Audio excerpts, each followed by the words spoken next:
Welcome to today's episode of Effortlessly Productive. Today, we are going to be diving into something people ask me about all the time, which is how to manage your time in order to be more productive. Now, I am definitely not a time management expert. This is not something that I teach a ton. However, I have a process, I guess you could say. The reason I wanted to do an episode on this is because this totally fits into what I teach about systems. And I will say everybody's brain works differently. Everybody's body feels things differently. What works for one person might not work for the other. And so this is giving you, first of all, permission to take bits and pieces of what works for other people and develop something that works for you. It has taken me years and years and years of experimenting. And honestly, as I go through different seasons of life and different seasons of business, different things work for me at different times. So I just wanted to have a little discussion about this today and share what has been working really well for me recently. And there is some science behind this and some nervous system stuff behind this. So I'm really excited to dive into chat with you. We're not going to dive into time blocking or any of the other techniques. Personally, I do use time blocking, but that's not so much what we're focusing on today. We are going to be focusing on how we organize those blocks of time that we do have to get our work done, how we organize our workflow in order to be more productive within the time that we have. Because there are tons of people out there teaching how to time block, what planner, what calendar to use, all of that stuff. And that to me is important, but it's also once you have that set up, we can have the most time blocked, beautiful, perfectly organized schedule and system and things planned out to the nth degree. But unless we know what to do within that time in order to be the most productive that we can be, it does not really matter how much of that other planning we're doing. Right? Makes sense. It also is not really taking into effect of how our body feels, how our nervous system feels within the time structure that we have created. So if we have this system that we have created with our time, and that is creating a lot of stress, a lot of burnout, a lot of feelings of panic, of just feeling very scattered, that can totally dysregulate our nervous system, send us into fight or flight mode, or even freeze mode, even worse, which is kind of headed into that burnout or definitely straight up in the burnout. And that is not going to serve us. So what we want to start to think about is how we feel within the time that we have, how our body feels, how our body is reacting, how much chaos do we feel is going on? Are we jumping from one thing to another, to another, to another?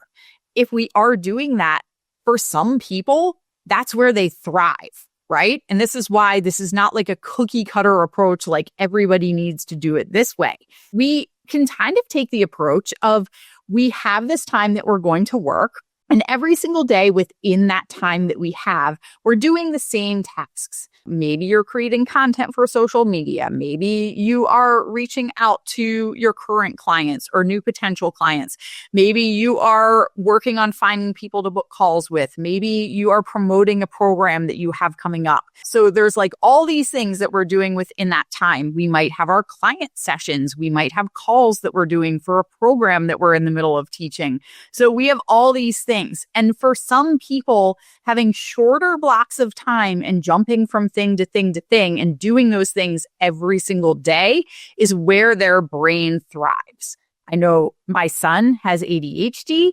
He either will hyper focus, where maybe a larger chunk of time with one activity would be more ideal for him, or his brain will jump and jump and jump, and he has a hard time staying focused on any one thing for too long. So days he is feeling that way, and I'm definitely not like an ADHD expert. I am not like, this is how you have to do it if you've been diagnosed with ADHD. I'm just sharing like a personal anecdote of what I see with him works really well. So there's certain days for him that helping him manage his school workflow, I will set it up where I'm like, okay, he is hyper focused on math. We are just going to blow through as many of his math workbook pages as we possibly can because his brain is in it. He's in a place right now where he can just get a ton done. He could literally go for 1 or 2 hours if he wanted to. So with that, it's looking more day to day. Like, how am I feeling today? Am I feeling like I can really focus in? Am I feeling like I'm going to be a little bit more scattered and jump from thing to thing? He also has other days where that attention span is just not there. He's having a really hard time getting into that hyper focus. And so setting it up so that there are shorter tasks. So like he's going to spend 10 minutes doing one thing, 10 minutes doing the next, 10 minutes doing the next, get up, take a wiggle break, run around, go play sports outside, like whatever it is. So he's going from thing to thing to thing very quickly. So you may find that you have days, even once you have a schedule and a plan and a structure set up within this time that you have, you may find that you may need to take some adjustments here. However, I'm going to share a little bit about what has worked really well for me. And the reason I want to dive into this is because for people who are more creative, people who lean into their intuition in their work a lot, so maybe more spiritual entrepreneurs, for people who are coaches, people who are creating programs, I often find, and I have found for myself, that jumping from thing to thing to thing is not giving us a large enough time block to really make any meaningful headway. And what I often see is I will have calls, whether it's calls that I am teaching or calls that, like, if I'm a part of a mastermind or part of a program, I will have calls scattered all throughout my week, here and there. I'm allowing clients to just book their one-on-one appointments whenever, whatever day, whatever time slot works for them. And what ends up happening is I will maybe have like an hour in the morning, and then I have a call, and then I have 30 minutes, and then I have another call, and then I have an hour and a half, and I have another call. Or I have like a little bit of time and then call. And all of a sudden, after 4 or 5 calls, my energy is done. And I can do busy work. I can sort my emails. But if there was anything that I wanted to create, or a program that I'm working on, or a launch I'm working on, my brain is just done. And I'm not going to make a ton of meaningful headway. So what I have found for me, and again, the reason I'm sharing this is I found this for a lot of other coaches and creatives and spiritual entrepreneurs as well. Each day kind of has a theme. And I'm going to share with you my themes. I want you to take this and make it your own, because maybe for you, whatever is happening in your life and in your world on Monday, it does not make sense to do what I do on my Monday, but maybe we can just shuffle the days around. So I look at Monday like my set myself up for success for the weekday. So I start my day off doing kind of a little bit of a review, right? A little bit of reflection. What happened last week? What went well? What do I want to do differently this week?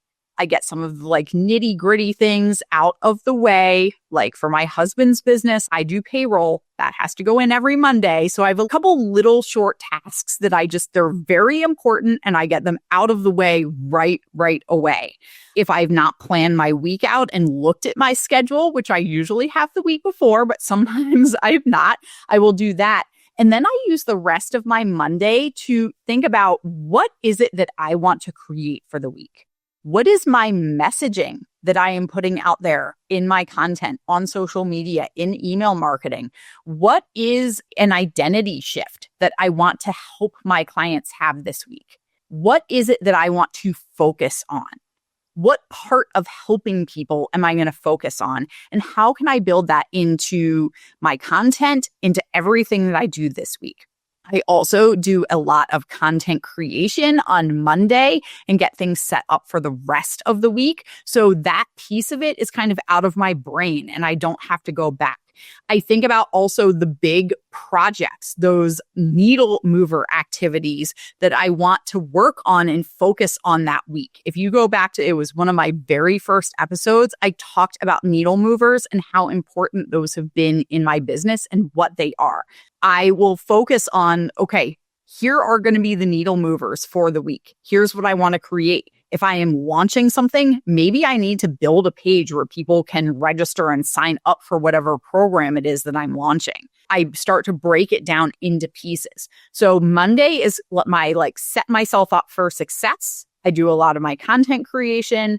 I do a lot of planning of what my focus is going to be on the week. And I do a lot of just looking at what are the things that are going to move the needle forward in my business that I can either knock out on Monday and get started, or what for each day do I need to get done or want to get done. Then usually Tuesdays and Thursdays are my days where I am taking calls. I am either on calls, teaching calls, doing one-on-ones with clients. If I have to book an appointment, like a doctor's appointment or something for my kids, I am making sure I slot that in on Tuesdays and Thursdays, because those are my days that are going to be a little bit less like huge work chunks of like, let me have some creative time. And it's going to be more taking care of all of these calls. If I can, if it looks like I might not have a lot of appointments or calls that week, I will actually block off a huge chunk. And this usually for me ends up happening on Thursday, where I will be like, okay, nobody has booked calls Thursday morning or Thursday afternoon. I am actually going to block that whole chunk out to focus on some of these projects. That thing that I'm starting on Monday, I'm going to make sure that I have a good 3 to 5 hour chunk one of those other days of the week, either Tuesday or Thursday, so that I can make some more meaningful headway. For me and for so many people that I've worked with, once you get your head into that creative process, it tends to flow. So we want to make sure that we're setting ourselves up for success and giving ourselves the opportunity to do a deep dive, to let those creative downloads happen, to be able to get really into something and not have that creative flow or that system building flow, whatever it is that you're focusing on, not have that broken up.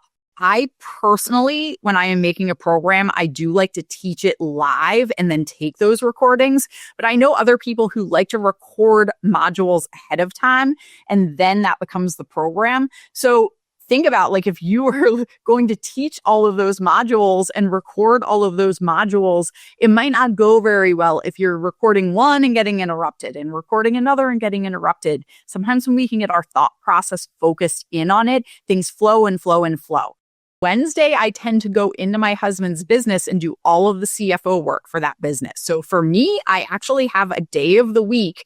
It does sometimes shift around a little bit. And this is why we're doing our planning on Monday for me, why that's important. But I usually have a day of the week where I am 100% focused on that CFO work so that that is done.